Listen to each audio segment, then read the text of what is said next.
Top 10 rifles that only idiots will buy. Remington 770. The Remington 77 was marketed as an affordable entry-level hunting rifle, but in reality, it's often considered one of the worst bolt-action rifles ever produced.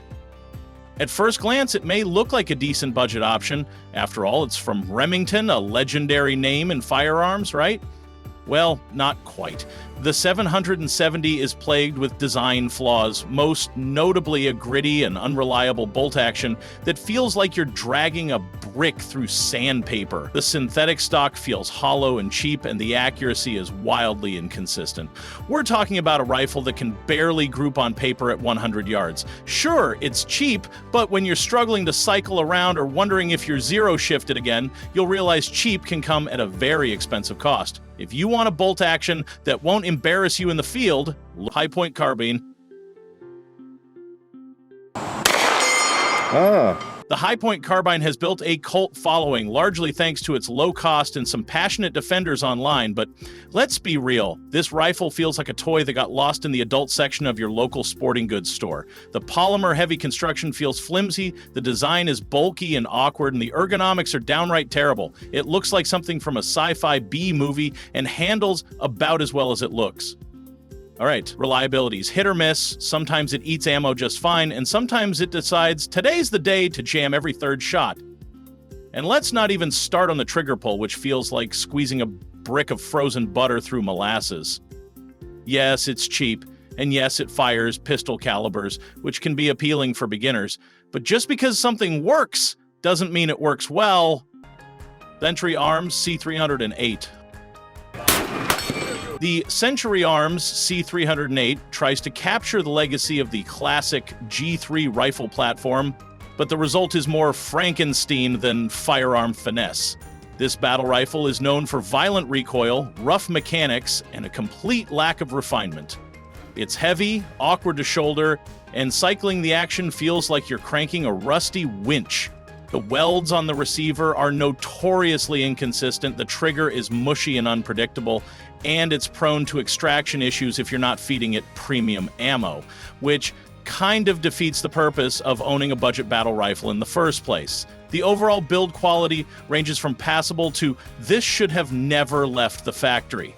If you're hoping for the robust reliability of the original HK G3, you're going to be sorely disappointed. Mossberg Blaze. The Mossberg Blaze is another budget-friendly rifle that seems appealing at first, especially for new shooters looking for a .22 LR plinker, but you get what you pay for, and in this case, not much.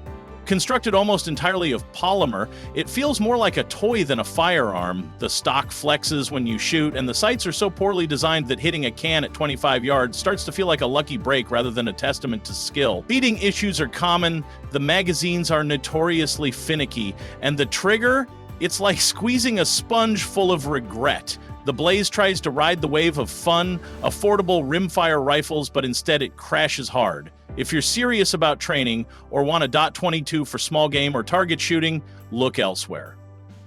There are too many better 22s out there that don't make you question your standards. Rossi RS22. The Rossi RS22 is often marketed as a competitor to the Ruger 10/22, but calling it that is almost disrespectful to the 10/22. On the surface, it seems like a sleek, lightweight plinker, but dig a little deeper and you'll find a slew of issues waiting to frustrate any shooter. From poor finish quality to fragile internals, the RS22 has earned a reputation for inconsistent feeding and a tendency to misfire.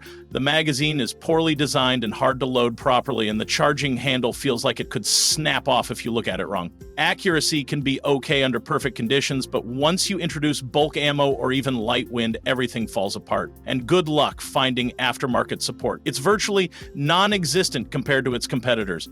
If you're serious about rimfire shooting, don't fall for the RS22's slick appearance. It's like a cheap movie trailer. It promises a lot and delivers disappointment. Savage Axis 2XP. The Savage Axis 2XP wants to be your entry into precision shooting or budget hunting. but it stumbles in almost every area that counts. While Savage is known for their excellent barrels and the AccuTrigger, the Axis 2XP often arrives with a factory scope that barely holds zero, a stock that feels like it came from a cereal box, and a bolt that sticks more than it slides. The rifle's long action feels sluggish and rattly, making it a nightmare for quick follow-up shots. Accuracy is hit or miss, literally. Inconsistent bedding and poor stock ergonomics can make it hard to shoot well, especially for newer users trying to build confidence. And while it might get the job done at a short distance, stretching it out to 200 yards or more can turn into a guessing game.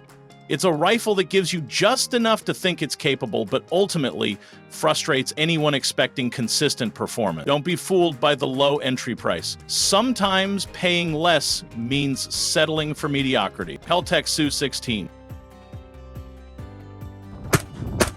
The Kel-Tec SU-16 was designed to be a lightweight, foldable survival rifle that combines utility with innovation, but somewhere along the line, it ended up as more of a gimmick than a gun. The plastic-heavy build doesn't inspire confidence, especially when you realize that the handguard doubles as a bipod, and not in a good way. The rifle is prone to excessive heat buildup, jamming, and gas system failures, especially after just a few magazines. Its foldability might sound appealing for backpackers or bug-out bags, but if it fails when you need it most, what's the point? The trigger feels like it was engineered by someone who had never used a trigger before. Mushy, unpredictable, and uncomfortable. Despite being chambered in 5.56, recoil feels exaggerated thanks to the lightweight and poor stock design.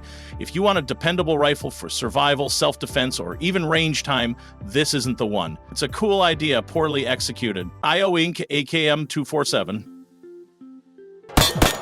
The Inc AKM247 is infamous among AK lovers, and not in a good way.